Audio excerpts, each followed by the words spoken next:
Oh ya, Pak Ustadz. Ya. Ini saya ada pertanyaan.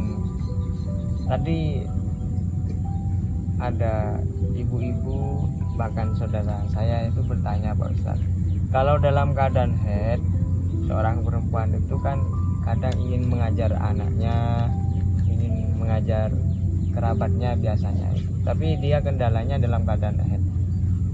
Atau dia dalam keadaan yasinan biasanya itu. Kalau ibu-ibu itu kan gimana itu Pak Ustadz? Apakah boleh membaca Al-Quran dalam keadaan haid padahal dia dalam keadaan tidak suci? Itu bagaimana Pak Ustadz? Ya. Ini harus jawab ini pertanyaan yang banyak di masyarakat ini. Ya, banyak yang terjadi seperti itu ya. Iya. Bahkan ini sudah menjamur di masyarakat. Iya. Ya, oke. Ini kalau tidak salah itu di dalam kitab apa ya saya lupa. Cuma ini sudah valid jelas kayaknya. Nanti masalah ibarat usul. Ketika seorang perempuan itu haid atau dia itu apa datang bulannya, bahasanya seperti itu. Ada yang mengatakan M katanya. Itu. Bahasa Maduranya itu M. M. Ada katanya itu lampu merah. Lampu merah. Masa Pak Ustadz ada lampu enggak, lampu hijau aja lah Pak Ustadz. Gak ada. Iya. Jadi gini, ketika seorang perempuan itu haid dan ingin membaca Al-Quran, ini ada sebuah siasat. Gimana caranya agar bisa?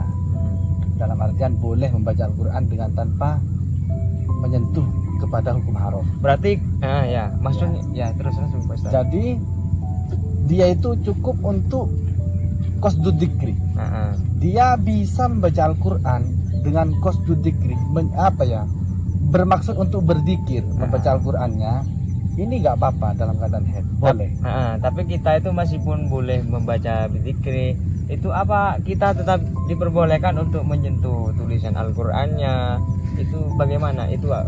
Itunya apa bagaimana Pak Ustadz? Enggak, ini cuma masalah membacanya ya. Kalau masalah kita memegang mushafnya, ini tidak boleh. Seperti itu. Kalau membaca itu boleh dengan tujuan kita itu berzikir. Seperti itu.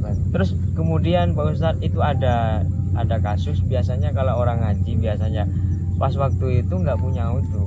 Terus kemudian Qurannya itu dibalik dengan menggunakan lidi atau semacamnya itu. Oh seperti itu. Iya. Itu gimana gitu ya? Iya bagaimana? Itu apakah boleh apa enggak? Boleh apakah enggak? Saya itu pernah menjumpai sebuah keterangan seperti ini. Jadi hal-hal yang dianggap sudah maklum sudah menyatu dengan Al-Quran, ini salah satunya seakan-akan ini adalah nyetrum. Apa bahasanya itu? Nyetrum itu ada daya tariknya tersendiri. Seperti kalau bahasa Maduranya itu katok. Iya katok. Itu saya nggak paham itu apa itu. Bahasa berarti meja kecil kalau kata dampar lah bahasa. Dampar. Kalau bahasa Jawanya itu dampar. Kalau seperti dampar itu adalah yang masih nyetrum dengan Al-Quran. Jadi kalau orang tidak punya wudhu kemudian dia memegang damparnya, yang mana damparnya di atasnya ada Al-Quran, ini ada yang mengatakan nggak boleh karena ini masih berkesinambungan, masih ada mutasil, bersambung mutasi. Nah, seperti itu. Andai katakan kalau Anda mengatakan itu, coba berpikirlah Pak Ustadz, saya itu yang kalau ketika masa Pak Ustadz ketika itu loh iya yang pakai lidi. Ya pakai lidi itu kan kayaknya itu kan nggak mutasil, cuman diginiin seret itu ya, nggak mutasil. Kira-kira mutasil enggak, makanya ini belum selesai, makanya saya bilang untuk hal-hal yang dianggap itu masih berkesinambungan seperti katok, seperti itu dampar. Tapi kalau untuk masalah tadi yang pakai lidi untuk membuka mushafnya itu ini nggak apa-apa. Seperti itu boleh. Prakteknya seperti apa? Andai kata ini Al-Quran Pak Ustadz. Ya. Ini ada lembaran. Terus lembarannya itu apa? Langsung dibeginiin atau tetap begini atau bagaimana? Ya pokoknya kita cungki. Ya cungki. Bahasanya itu cungki ya.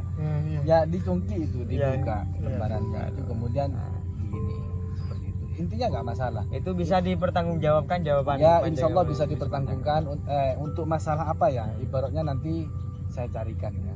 Ya Tapi sudah itu seingat saya itu Iya, udah iya, jelas. iya. Cuma kamu takutnya tidak mantap karena tidak adanya ibarat. Nanti Ya, bisa saya percaya salah. karena Ustadz itu sudah mondoknya lama Iya dan dong, juga harusnya. orangnya sudah tua.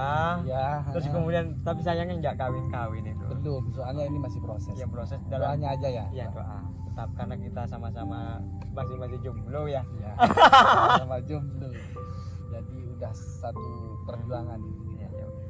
Ya mungkin terima kasih kami sampaikan kepada Ustaz Hamil, terima kasih, dan juga kepada semua para audien, para netizen yang ada di seluruh Indonesia.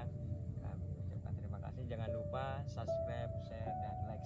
Dukung terus konten kami sampai sukses.